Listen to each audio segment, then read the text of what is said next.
Okay, before I get started, I'd just like to say channel memberships are now live, and for a small amount, you can help support and grow this channel. With that said, let's get right into it. The Darksaber, an enigmatic status symbol that originated with House Vizsla. It changed hands quite a few times to successors of the Vizsla name.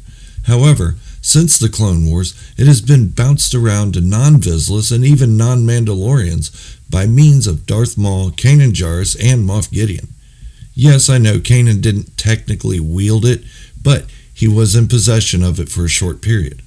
Now, it resides with our Mandalorian hero, Din Djarin, who may or may not be Force-sensitive. That's up for debate at the moment.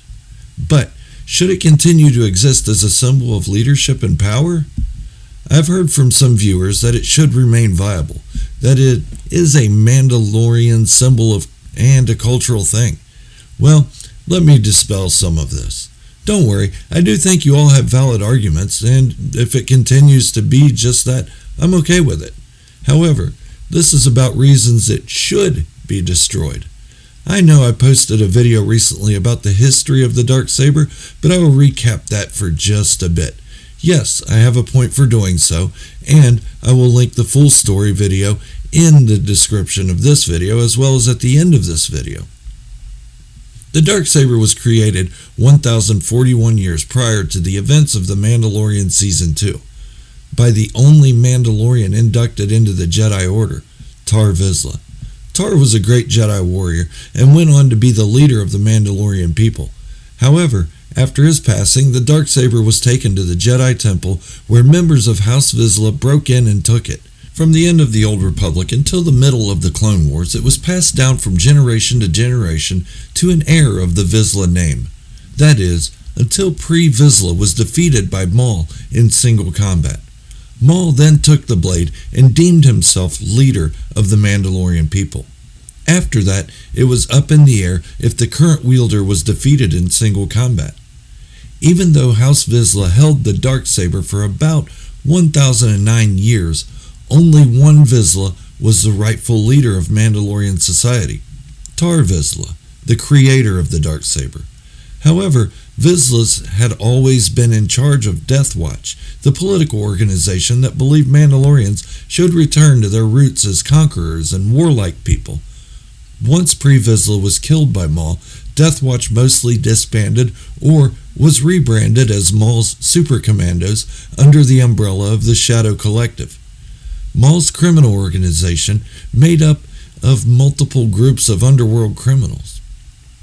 Since Tar Vizsla, Maul had been the only one to use the Darksaber as a symbol of divine right. But, like I said, it was used to lead House Vizsla. But for 32 years, it has been used as a symbol of power and authority over the entirety of the Mandalorian people. A relatively short period when you factor in the age of the weapon. But this isn't the sole reason the Darksaber is obsolete.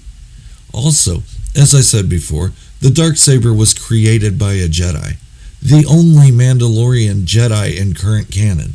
He used the weapon for good, to be a protector of peace, as the Jedi were. He also wielded it as the leader of the Mandalorian people.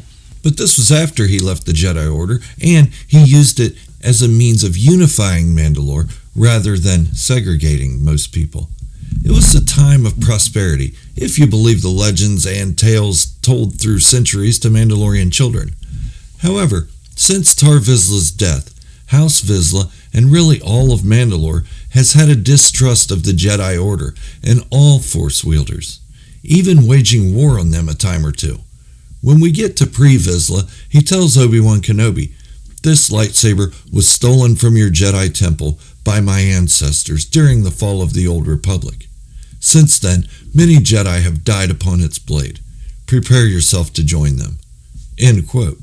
So, this means the blade has not been used as it was intended for centuries. In fact, it has been killing members of the Jedi Order, the same order it was created through. Okay, let's move on to the Mandalorian series for just a moment. Din Djarin gained possession of the Darksaber through beating Moff Gideon in single combat. During the journey to get to the Imperial leader, Din Djarin has created a clan of two, Clan Mudhorn. In that clan was Din Djarin himself and Grogu, a Force-sensitive Jedi in training before the fall of the Jedi Order. They developed a special bond, such a special bond that Mando encountered two others of the Order, Ahsoka Tano, who was formerly a Jedi Padawan under Anakin Skywalker's tutelage, and Luke Skywalker, a Jedi and son of Anakin Skywalker, and Padawan to Yoda and Obi-Wan Kenobi. Both encounters were favorable to the Mandalorian bounty hunter, with the latter even taking Grogu on as an apprentice and swearing his life to protect the 50-year-old toddler. What does this have to do with the Darksaber, though? Everything. The Mandalorian is moving in a direction that may mend the wounds between Jedi and Mandalorians. With Din Djarin front and center and showing compassion for the Force-sensitive Grogu and allowing his foundling to go off with a Jedi to be trained. With the Darksaber being created by a Jedi, then used as a weapon to kill Jedi by House Vizsla, the status symbol will not be favorable for the diplomacy of the two groups. It is actually a slap in the face to the Jedi for a Mandalorian to use it as a symbol of authority. Made by a Jedi to use for peace and protection, then taken by those wanting power and used to kill members of the very order that dedicated themselves as defenders of the peace. But is that reason enough to destroy the blade? Why not just hand it off to the new generation of Jedi to keep safe as a relic for their order? Well, let's put it in real-world terms, without going too over the top with it. How many Chinese do you know that collect Japanese officer swords from World War II? I'd venture to say not many. This isn't a dig at any race, it's just a part of human history. So I'd say any Jedi that knows what the Darksaber is would not want it in their collection. Let's not forget the fact that any rogue Mandalorian would go after the blade and kill its current owner to obtain it. I'm looking at you, Bo-Katan Kryze. But is this enough to destroy the blade? Maybe, but not entirely. My next point is the blade's actual use. Not only was it used to kill Jedi, but it was used to kill Mandalorians as well. The very people they claimed to lead with the blade was being used to murder those they considered their subjects. It was divisive, to say the least. It caused factions to split from Mandalorian society and create their own rules, hence the creation of Death Watch. Not to mention, it was only passed down in succession to one house, House Vizsla. The blade caused more wars with Mandalorians than peace by uniting the Mandalorian people under one leader. But is this enough to destroy the blade? Sure is, but there still is more. Let's look at those who have possessed the blade. Tar Vizsla, a great Jedi and a leader of the Mandalorian people. But he didn't use the Darksaber as a symbol of his rule. It was his character that united the Mandalorian people. Again, if the children's stories are to be believed.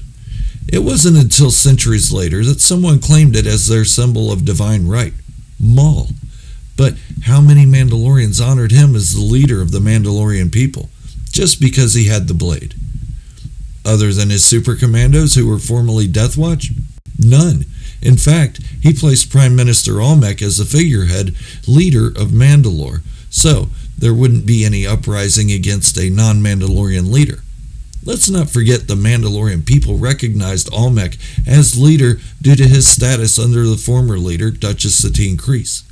Almec was the next in line of succession had anything happened to her. It was a smart choice on Maul's part, but no one saw him as the leader. Okay, moving on. Sabine Wren also possessed the Darksaber. She didn't even consider herself the leader of the Mandalorian people. In fact, she gave it to her own mother and was betrayed by her mother, and eventually she gave it to Bo-Katan Kryze, who actually was seen as the leader of the Mandalorian people for a short time, until the Empire came in and took the Darksaber. Which leads me to Moff Gideon.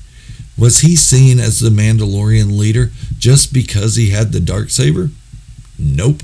In fact, Din Djarin didn't even know who he was. Had Gideon been the undisputed leader, Din Djarin's organization, the Children of the Watch, would have told him about it, or at least the Darksaber's divine power. Din Djarin didn't even know what the Darksaber was. And that brings me to the current wielder of the Black Blade, Din Djarin. Does anyone see him as the undisputed Mandalore? Well, the only Mandalorians that know he has it are Bo-Katan Kryze and Cosca Reeves, and they don't seem to accept his authority. In fact, one can tell Bo-Katan is already plotting how she will get it away from Mando, again, causing division in the Mandalorian people. So when you boil it down to its simplest terms, only 2 Mandalorians that we know of have been recognized as the divine leader of Mandalore while holding the blade: Tar Vizsla and, some 1,000 years later, Bo-Katan Kryze. The Darksaber has never been recognized as a symbol of divine right, only by a few outside House Vizsla.